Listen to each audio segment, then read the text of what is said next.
Hello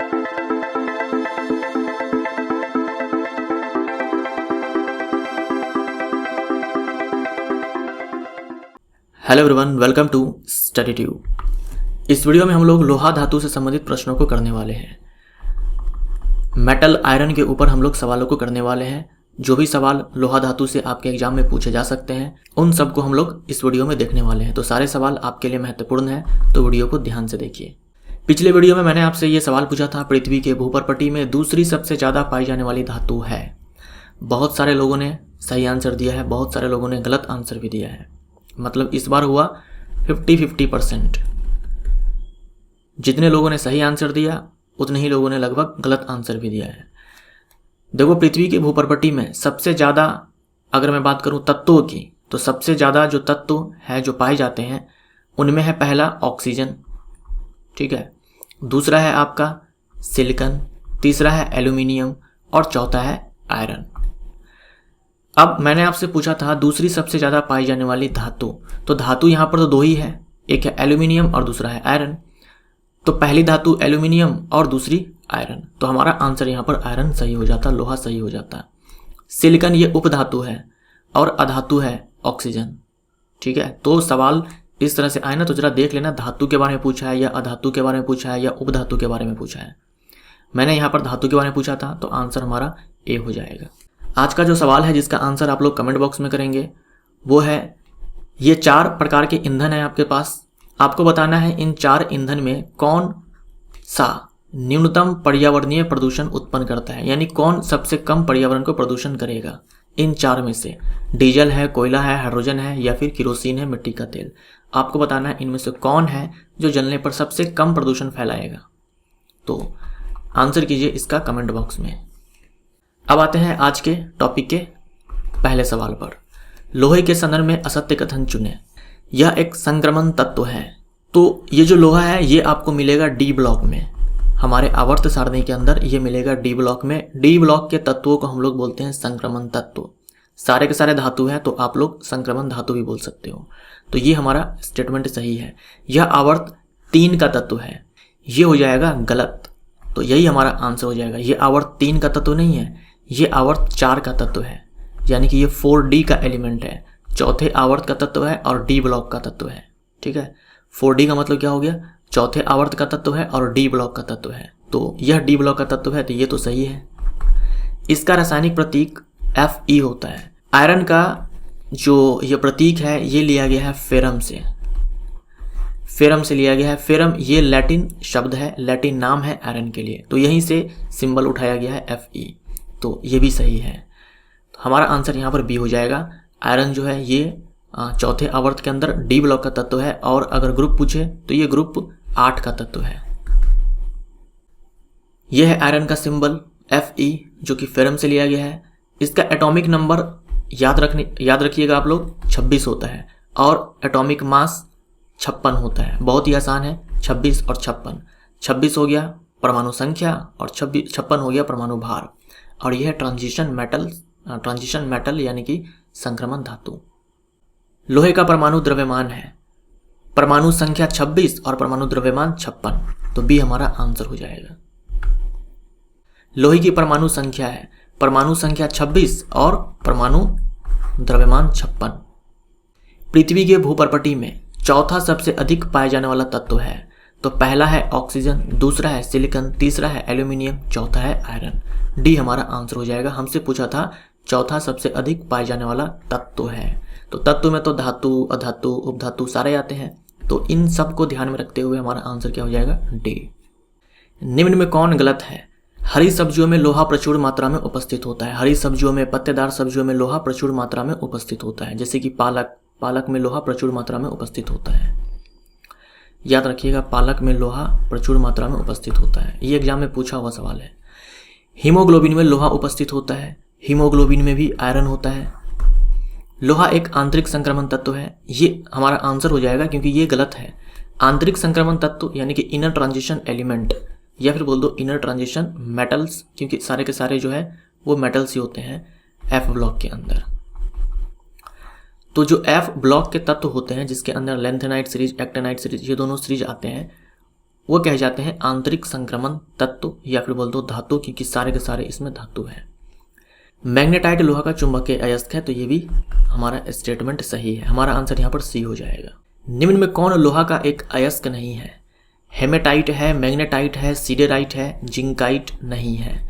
zincite ये zinc का अयस्क है, ठीक है। जिंकाइट जो है ये जिंक का अयस्क है। ये टेबल आपके लिए महत्वपूर्ण है। जो मुख्य अयस्क है लोहा का वो ये 4 है, मैग्नेटाइट, हेमेटाइट, लिमोनाइट, सिडेराइट। मान लीजिए आपसे एग्जाम में पूछा जाता है कि इनमें से किस में आयरन सबसे ज़्यादा है या सबसे कम है, तो ये भी यहाँ पर मैंने लिख दिया हुआ है। सबसे ज़्यादा मैग्नेटाइट के अंदर आयरन मिलेगा लगभग 72%, हेमेटाइट में लगभग 70%, लिमोनाइट में लगभग 60% और सिडेराइट में लगभग 48%। और यहाँ पर सारे के रंग हैं, तो ये टेबल आप ध्यान में रख सकते हो। कैल्कोपाइराइट किसका अयस्क है? कैल्कोपाइराइट ये कॉपर और आयरन दोनों का अयस्क है, यानी इसमें कॉपर भी होता है और आयरन भी होता है, तो लोहा और तांबा हमारा आंसर हो जाएगा। कैल्कोपाइराइट ये लोहा और तांबा दोनों के लिए अयस्क है। तो ये ब्लास्ट फर्नेस की संरचना है, आप वीडियो पॉज करके यहाँ पर पढ़ सकते हो। यहाँ देखो आप, यहाँ पर आयरन और साथ में कोक और लाइमस्टोन डाला गया है। कोक के बारे में अक्सर एग्जाम में पूछ लिया जाता है। कोक यहाँ पर एक तो फ्यूल की तरह काम करता है, ईंधन की तरह, दूसरा ये रिड्यूसिंग एजेंट की तरह काम करता है, यानी खुद ऑक्सीडाइज होकर के दूसरे को रिड्यूस कर देगा। अब कारक के रूप में यहाँ पर इस्तेमाल होता है और रिड्यूस करेगा किसको? आयरन ओर को, लोहे के अयस्क को। तो यहाँ पर देखो टैप होल फॉर आयरन, यहाँ से पिघला हुआ लोहा जो है यहाँ पर बाहर निकलेगा, यहाँ से बाहर निकलेगा, पिघला हुआ लोहा यहाँ से बाहर निकलेगा, यानी कि लोहे के अयस्क से अब लोहा यहाँ से बाहर निकलेगा। इसको हम लोग पिग आयरन भी बोलते हैं, पिग आयरन। तो सी हमारा यहाँ पर आंसर हो जाएगा। निम्न में कौन हरा कशिश या ग्रीन विट्रोल है? हरा कशिश बोल दो या फिर ग्रीन विट्रोल बोल दो या फिर हरा थोथा बोल दो, कुछ भी लिख करके एग्जाम में आ सकता है। ये होता है ferrous sulphate. Ferrous sulphate FeSO4.7H2O, ये हरा कशिश है, ये हमारा आंसर हो जाएगा। यदि FeSO4.XH2O हरा कशिश है तो X का मान क्या होगा? यह है हरा कशिश, क्या होगा? अभी मैंने फॉर्मूला लिखा है यहाँ पर, X के जगह पर D7, तो D हमारा आंसर हो जाएगा। निम्न में गलत कथन चुने। निर्जल फेरिक क्लोराइड, निर्जल फेरिक क्लोराइड FeCl3 काला, जबकि आर्द्र फेरिक क्लोराइड का रंग पीला होता है। मतलब अगर फेरिक क्लोराइड में बिल्कुल भी पानी नहीं है, बिल्कुल भी पानी नहीं है, निर्जल है, एनहाइड्रस है, तो ये काले रंग का होता है। और अगर पानी के कण जुड़े हुए हैं तो ये पीले रंग का होता है। तो ये स्टेटमेंट सही है। अस्थायी चुंबक बनाने में इस्पात का उपयोग होता है। अस्थायी चुंबक बनाने में इस्पात का इस्तेमाल होता है, स्टील का इस्तेमाल होता है। इस्पात में क्या होता है? आयरन होता है और थोड़े बहुत मात्रा में इसमें कार्बन मिक्स होता है। मोहर लवण यानी कि मोहर सॉल्ट हल्के हरे रंग का पदार्थ है, तो ये स्टेटमेंट भी हमारा सही है। लोहे में जंग लगना भौतिक परिवर्तन का उदाहरण है, ये गलत हो जाएगा। आप बचपन से पढ़ते आ रहे होंगे, लोहे में जंग लगना ये रासायनिक परिवर्तन का उदाहरण है। ये देखो लोहा स्टार्टिंग में ऐसा था, जंग लगने के बाद ये कैसा हो गया। तो कभी कभी एग्जाम में पूछ लिया जाता है कि जंग का फॉर्मूला क्या होता है, तो आप याद रखना फेरिक क्लोराइड, ठीक है, माफ़ करना फेरिक क्लोराइड नहीं, फेरिक ऑक्साइड Fe2O3 और साथ में XH2, यानी जल के कुछ अणु तो इसमें जुड़े ही होंगे ना, क्योंकि वातावरण में जो नमी होता है उसी के कारण क्या होता है? जंग लगता है यहाँ पर। अगर मान लो हवा बिल्कुल ही शुष्क है, बिल्कुल ही ड्राई एयर है, तो जंग नहीं लगता। अगर वायु में नमी है तभी जाकर के जंग लगता है, ड्राई एयर में जंग नहीं लगता। इसीलिए यहाँ पर जल के कुछ अणु लिखे जाते हैं। और क्या हुआ यहाँ पर देखो, आयरन यहाँ पर ऑक्सीडाइज हो जाता है, यानी कि ऑक्साइड की परत चढ़ जाती है। कौन सी ऑक्साइड है? Ferric oxide. तो ये एक रासायनिक परिवर्तन है, डी हमारा आंसर हो जाएगा। मनुष्यों में आयरन की कमी से होता है, मनुष्यों में आयरन की कमी से एनीमिया होता है। आपने देखा हीमोग्लोबिन में आयरन होता है, आयरन की कमी हो जाए तो एनीमिया हो जाता है। घेगा रोग होता है आयोडीन की कमी से। बेरी होता है विटामिन B1 की कमी से। स्कर्वी होता है विटामिन C की कमी से। ये हमारा आंसर। मनुष्यों में आयरन की अधिकता से डैश रोग होता है। तो आपने पिछले वीडियो में देखा था इटाई कैडमियम पॉइजनिंग के कारण मिनीमाटा मर्करी पॉइजनिंग के कारण, सिडेरोसिस आयरन अगर एक्सेस हो गया बॉडी में तो सिडेरोसिस हो जाएगा, इसमें लंग्स जो है अफेक्ट होते हैं। उसके बाद है क्वाशियोडकर, ये बच्चों में प्रोटीन की कमी के कारण होता है। हमारा आंसर यहाँ पर सी हो जाएगा, क्वाशियोडकर बच्चों में प्रोटीन की कमी के कारण होता है। निम्न में किसे झूठा सोना या बेवकूफ़ों का सोना कहा जाता है? झूठा सोना या बेवकूफ़ों का सोना कहा जाता है आयरन सल्फाइड को, FeS2 आयरन सल्फाइड को, इसी को हम लोग आयरन पायराइट भी बोलते हैं। तो ए हमारा आंसर हो जाएगा। ये आप देख सकते हो दिखने में सोना जैसा ही है बट ये सोना नहीं है, इसीलिए इसे झूठा सोना या बेवकूफ़ों का सोना कहा जाता है, आयरन पायराइट या फिर आयरन सल्फाइड। ये जो है अमोनियम आयरन सल्फेट, इसी को कहा जाता है मोहर साल्ट। मोहर लवण जो आपने देखा थोड़ी देर पहले, ये होता है अमोनियम आयरन सल्फेट, जो कि हल्के हरे रंग का पदार्थ है। तो ये भी आप ध्यान में रखें। मोहर लवण किसका लवण है? तो आयरन का है, तो बी हमारा आंसर हो जाएगा, अमोनियम आयरन सल्फेट। लोहे को जंग लगने से बचाने के लिए उस पर डैश की परत चढ़ाई जाती है। लोहे को जंग लगने से बचाने के लिए उस पर जस्ते की परत चढ़ाई जाती है, इसी को हम लोग बोलते हैं गैल्वेनाइजेशन, गैल्वेनीकरण। ठीक है, सी हमारा आंसर हो जाएगा। बहुत बार एग्जाम में पूछा जाता है, जस्ते की परत चढ़ाई जाती है जिसे हम लोग गैल्वेनाइजेशन बोलते हैं या फिर गैल्वेनीकरण बोलते हैं। लोहे पर जंग लगने के संदर्भ में सही कथन चुने। ऐसा लोहे को आर्द्र वायु में छोड़ देने पर होता है, आर्द्र वायु में छोड़ देने पर होता है, तो ये सही है। अगर वायु शुष्क हो तो जंग नहीं लगता, अगर वायु में नमी हो, वाटर वेपर प्रेजेंट हो, जलवाष्प उपस्थित हो, तब जाकर के जंग लगता है, तो ये सही है। यह एक रासायनिक परिवर्तन है, ये भी सही है। जंग लोहे पर लाल भूरे रंग की ऑक्साइड की परत होती है, लाल भूरे रंग की, यहाँ आप देख सकते हो ना, पहले ऐसा था स्टार्टिंग में जब जंग नहीं लगा था, बाद में ऐसा हो गया, तो ये लाल भूरे रंग की परत ही तो है।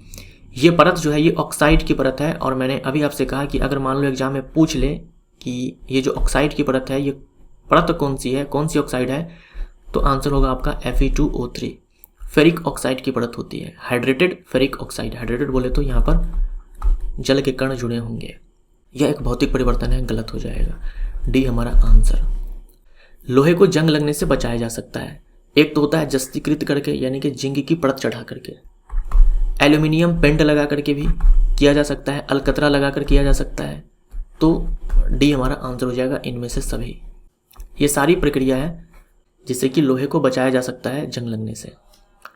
जैसे यहाँ पर देखो दिखलाया गया है कि मेल्टेड जिंक है, यानी कि जिंक को यहाँ पर पिघलाया गया है, और यहाँ पर देखो लोहा को डाल रहा है, यहाँ स्टील लिखा हुआ है। स्टील मैंने आपसे कहा आयरन में थोड़े बहुत मात्रा में कार्बन मिक्स होता है, क्योंकि जो प्योर आयरन होता है वो सॉफ्ट होता है, वो यूजफुल नहीं होता है, इसीलिए उसमें थोड़े बहुत कार्बन मिला करके उसको थोड़ा हार्ड किया जाता है।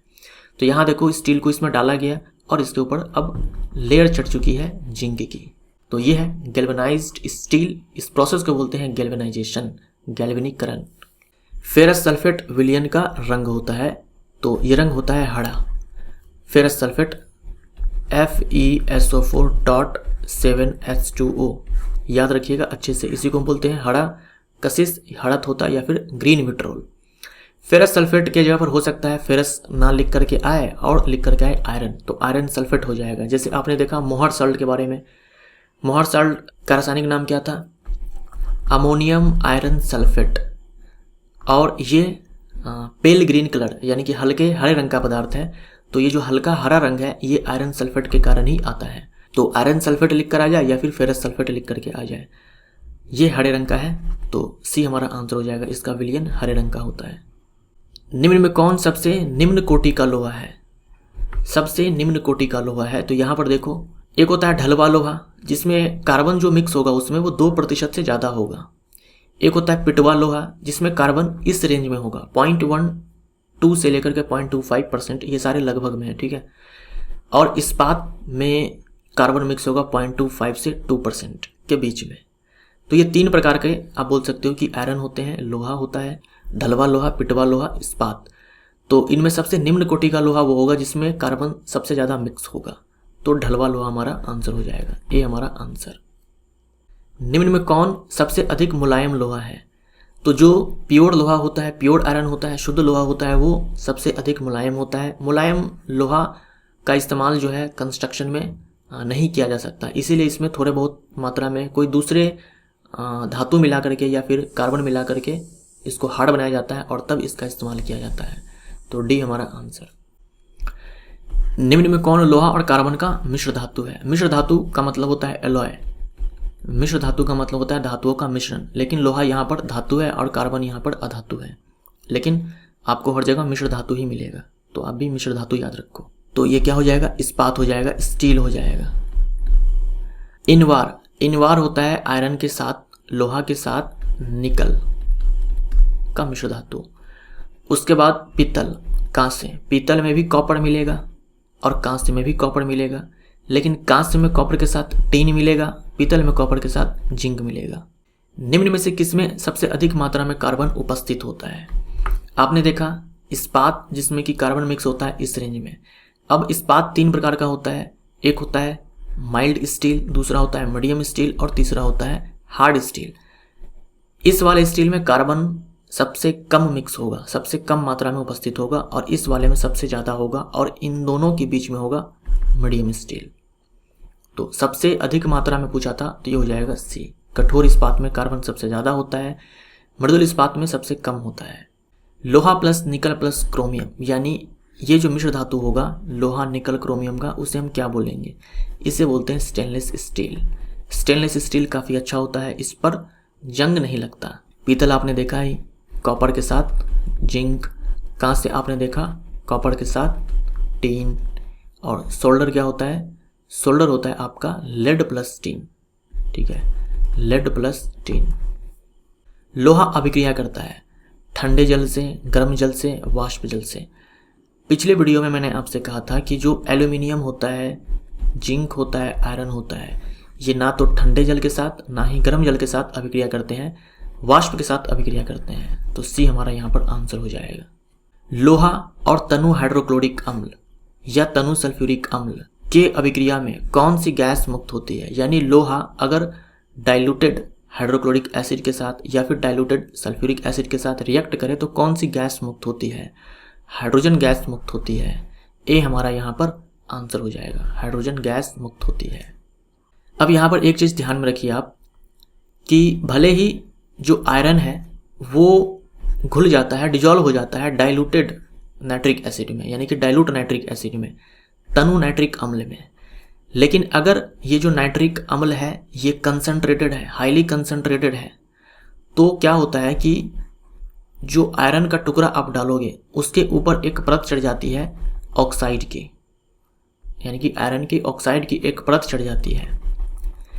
ये ऑक्साइड की जो परत होती है ये इसको प्रोटेक्ट करती है, बचाने का काम करती है फर्दर ऑक्सीडेशन से, पुनः ऑक्सीकरण से, जिसके कारण जो लोहा है वो खराब हो जाता है। जिस ऑक्साइड परत के कारण लोहा खराब हो जाता है, जैसे कि फेरिक ऑक्साइड के कारण जंग लगता है, तो वो लोहा को खराब कर रहा है। तो उस तरह के ऑक्सीडेशन से ये जो लेयर है, अभी जो लेयर बनती है इसमें डालने से, कंसंट्रेटेड नाइट्रिक एसिड में डालने से वो प्रोटेक्ट करने का काम करती है उस टाइप के ऑक्सीडेशन से जो जिससे कि जो लोहा है ये खराब होगा। तो यहाँ पर जो परत बनती है ऑक्साइड की वो प्रोटेक्ट करने का काम करती है, और एक आपने देखा फेरिक ऑक्साइड, वो जो है लोहा को खराब करने का काम करती है, उसकी जो परत होती है। तो यही चीज़ यहाँ पर लिखा हुआ है कि मेटल ऑक्साइड जो लेयर यहाँ पर बनती है वो प्रोटेक्ट करती है मेटल को फर्दर ऑक्सीडेशन से। ये जो फॉर्मेशन है प्रोटेक्टिव लेयर का ये कहलाता है पैसिवेशन, इसको बोलते हैं निष्क्रियता।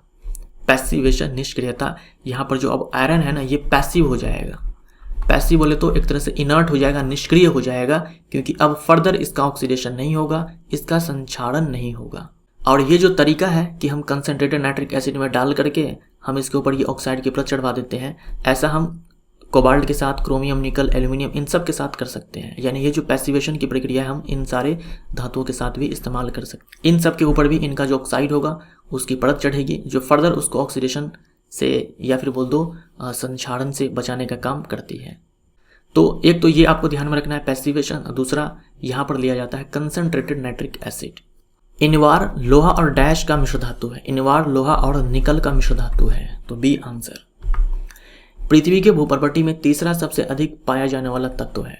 पहला है ऑक्सीजन, दूसरा है सिलिकॉन, तीसरा है एल्यूमिनियम, चौथा है आयरन। हमसे पूछा है तत्व, वो भी तीसरा, तो आंसर हमारा सी हो जाएगा।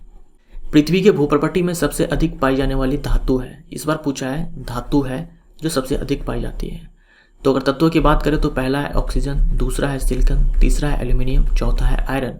हमसे पूछा है सबसे अधिक पाई जाने वाली धातु, तो आंसर हमारा हो जाएगा सिलिकॉन। माफ़ करना, सिलिकॉन नहीं, एल्यूमिनियम। सी हमारा आंसर हो जाएगा। तो ये हमारा आयरन के ऊपर सवाल यहाँ पर समाप्त होता है।